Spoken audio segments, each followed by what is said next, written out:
You're listening to the For I Will Be With You podcast. For I Will Be With You. Daily reflections on recovery from the Bible.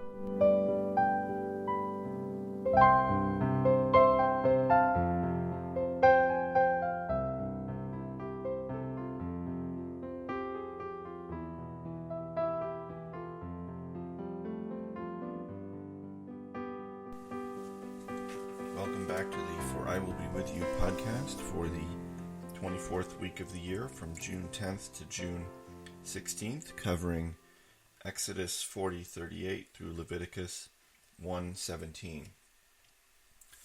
Exodus 40:38 says, "For the cloud of God would be on the tabernacle by day, and fire would be on it at night, before the eyes of all of the house of Israel through their journeys." So what they're describing here, what the Bible is describing here, is that the Israelites were protected and guided 24 hours a day by two miraculous physical manifestations of God's presence. During the day, there was a cloud of God that would cover the tabernacle. Imagine like a cloud sort of stationary in the sky right above the tabernacle.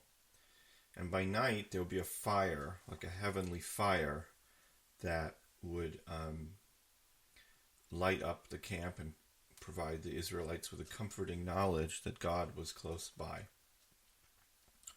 And the cloud and the fire would move with them when they journeyed. So imagine that as they're moving, this cloud is kind of following them around.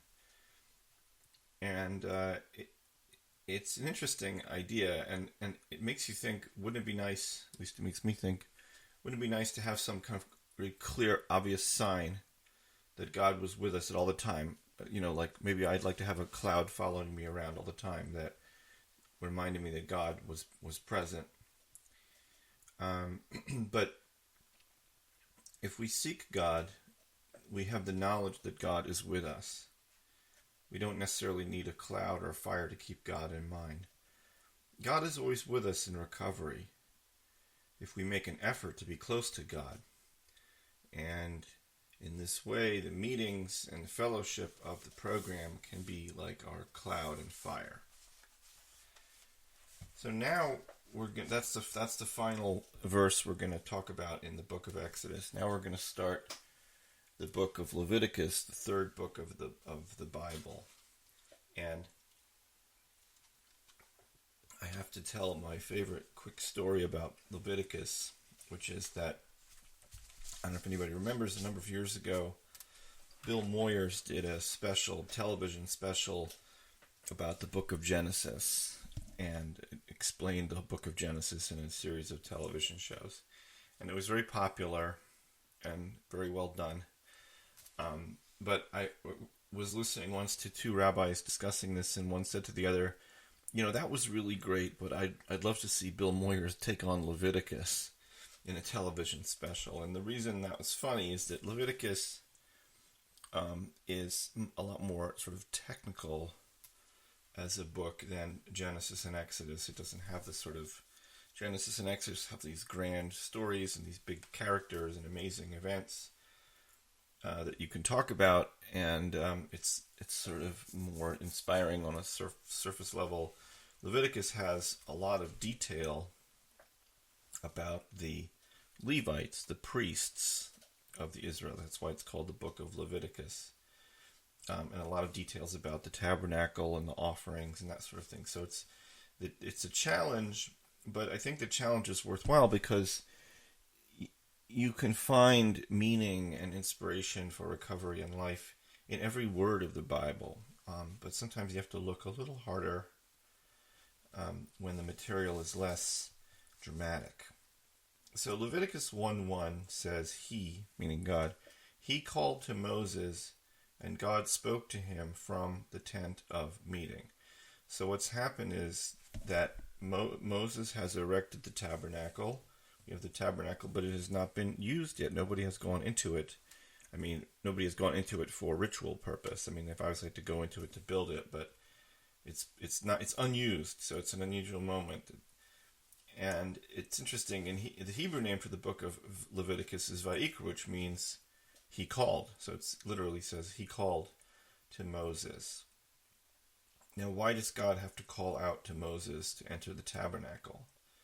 Commentators say Moses was afraid to enter the tabernacle because there's an idea that if you are not in a pure spiritual state, you can die from going into the tabernacle. So Moses was worried that he was a sinner or not pure, and that he would die from going in there. He was afraid, and he was humble. He didn't feel like he was up to the job of being in the tabernacle, which is kind of amazing on a lot of levels, because here's a person who's been specifically told to do this work, and now he's afraid to do it.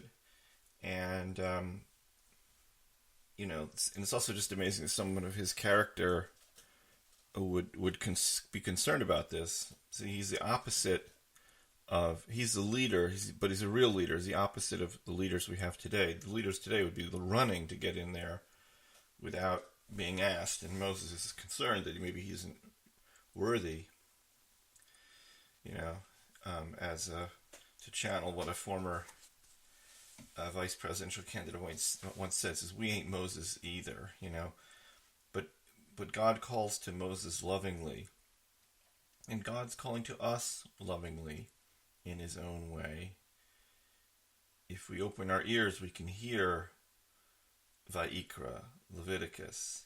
The last letter in the word Leviticus is a Hebrew word. I won't get into the Hebrew letter. I won't get into the details of it, but the word is written in such a way, one of the last letters is very small, smaller than normal, which is it's a hint that Moses viewed himself at the same level as the pagan prophet Bilam, who's talked about in Numbers 23:16, who was a hateful and evil person. So here's Moses' incredible humility, that he would put himself in the same category as such a spiritually contaminated person. He thought little of himself, so he did great things. And this can be inspiring to us. Recovery often takes neutralizing the ego, taking ourselves a little less seriously, and keep our minds open to small things, the little letters that often portend big revelations.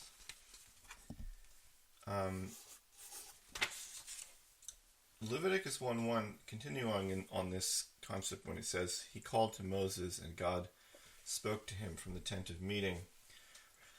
According to the commentary, God called to Moses in a loud voice, but only Moses could hear it, meaning that if you were watching this scene, you would hear nothing. It would be silent, but Moses could hear God speaking to him in a booming, voice.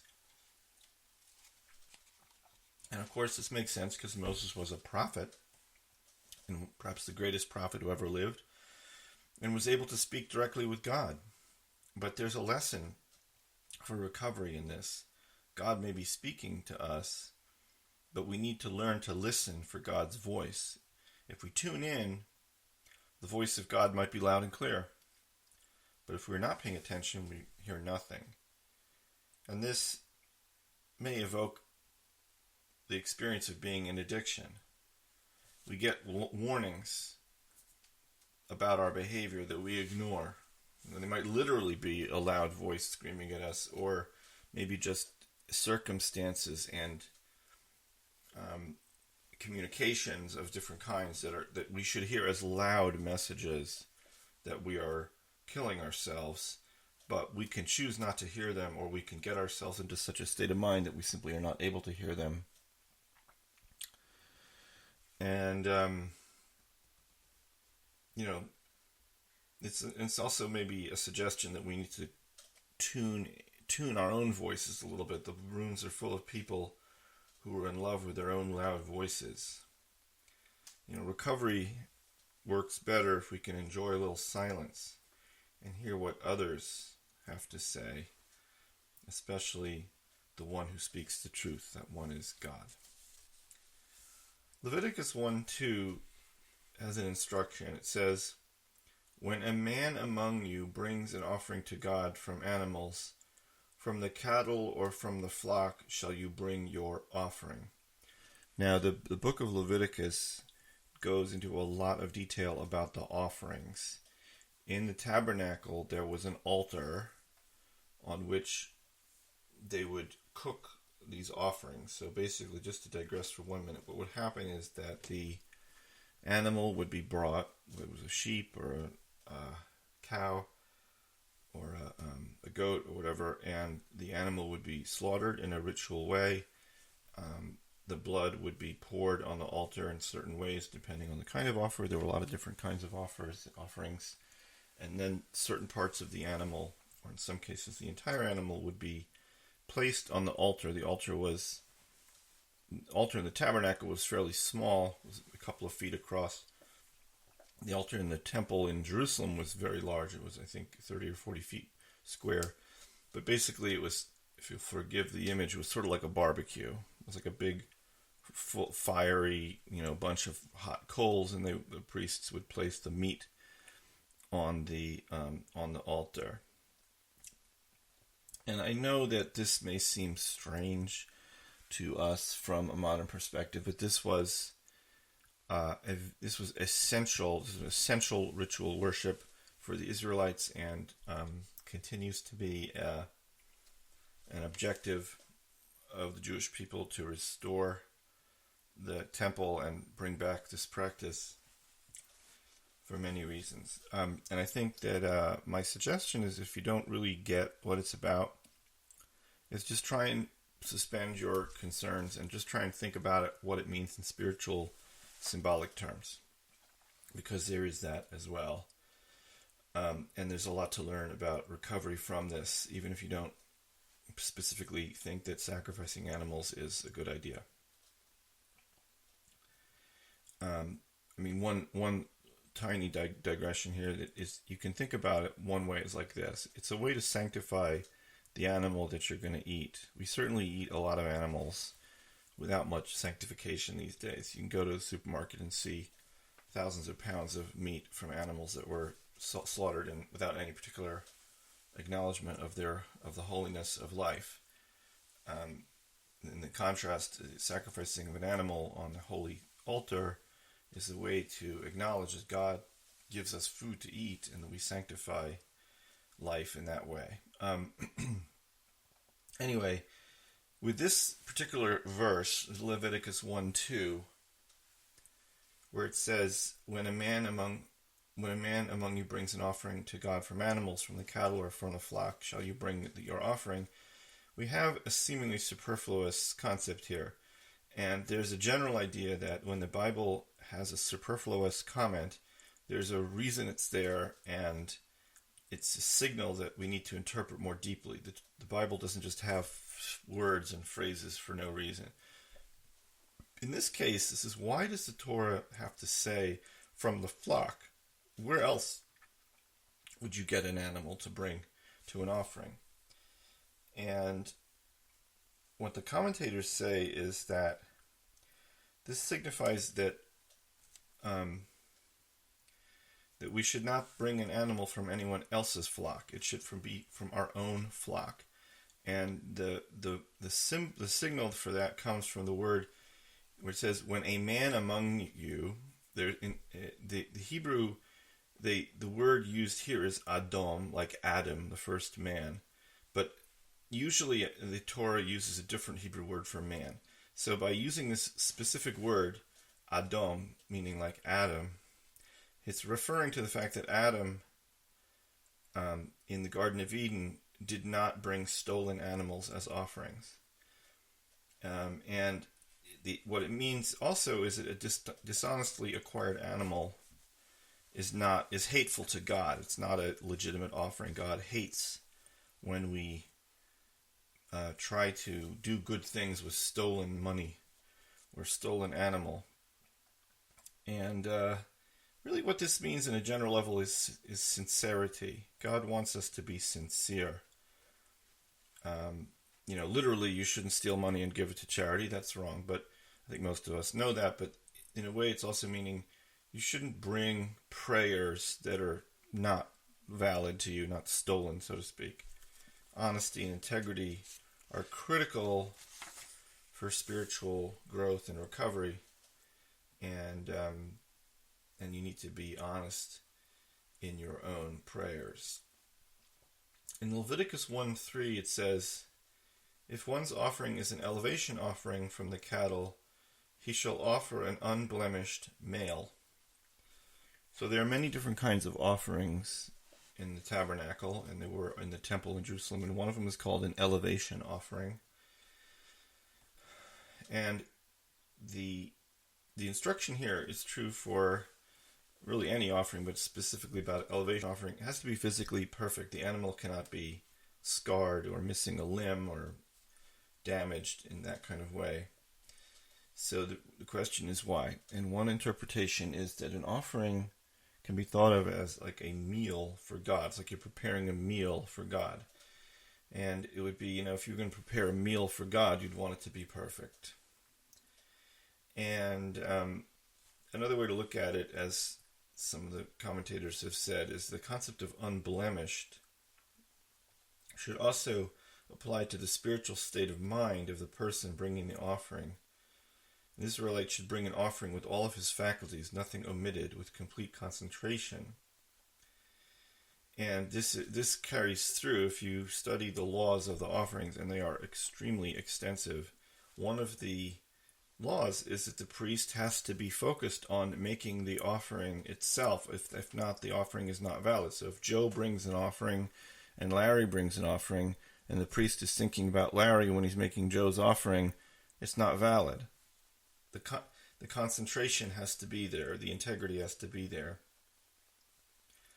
In recovery, there's a similar thing, which is, I think, when we invest ourselves in recovery completely, when we devote our full attention to the important work of recovery, we're unblemished, and the process works better. Now, of course, this is hard to achieve. Maybe it's more of an ideal than a reality, but it is a worthwhile thing to pursue.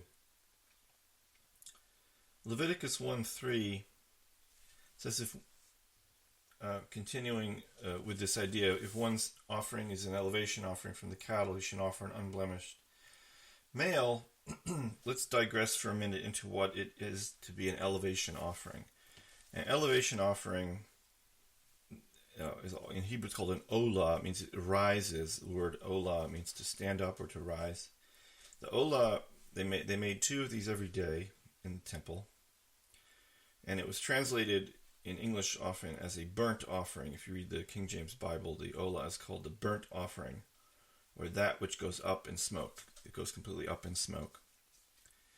And what this means is that the offering was burned completely on the altar. Some of the other kinds of offerings, the priests would actually eat, and one of the purposes of the offerings was to feed the priests. The priests didn't own land in the land of Israel. They relied on various types of tithing and to live, and this was how they got meat. But this kind of offering was completely burned, 100% burned up. None of the meat was consumed by the priest. And the one interpretation of this is that the olah, the elevation offering, is meant to atone for sinful thoughts that arise in one's mind, like the smoke that arises in the fire. And so even if you haven't acted on impure thoughts, this offering can atone for thoughts that you've had. And in recovery, we hear this when people say things like, "My best thinking got me here." We can think our way into anything, and a lot of us fall victim to our own warped thought processes. I think we've all been through this: the rationalization, the thinking, I can have one drink, I can place a bet, I can do drugs, I'll be okay this time. And we know it isn't. And the burnt offering, the elevation offering, can remind us that we can do spiritual work to help us improve our thinking and rely on action, not thoughts, to attain sobriety. Leviticus 1:17 discusses a bird offering. People offered birds on the altar as well. It says, he shall split it, meaning the bird, he shall split it with its feathers. He need not sever it, meaning you don't have to actually cut the bird's head off. The priest shall cause it to go up in smoke on the altar, on the wood that is on the fire.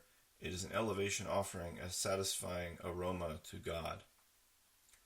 So the priest puts the entire bird on the altar, on the burning altar, and it goes up in smoke. It's described as a satisfying aroma to God. Now, I don't know about you, but the smell of burning feathers does not seem to me to be a satisfying aroma.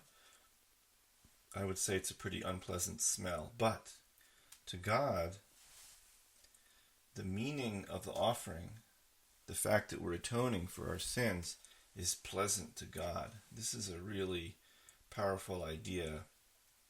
What is pleasant to God is when we're true to ourselves and when we're truly sorry for things we might have done wrong.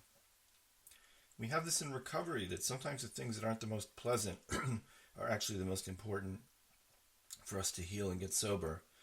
If you think about, for example, the fourth step is often a list of bad things, bad experiences, bad deeds, hurt feelings, or worse. Certainly fourth steps can include some terrible things, but we're doing it to get ourselves better from this illness. And it's the moral equivalent of the burning feathers, and it may not look pleasant, but to God it's pleasant. It's like a pleasant aroma to God, doing the work of making things right. This pleases God. It's a satisfying aroma to God.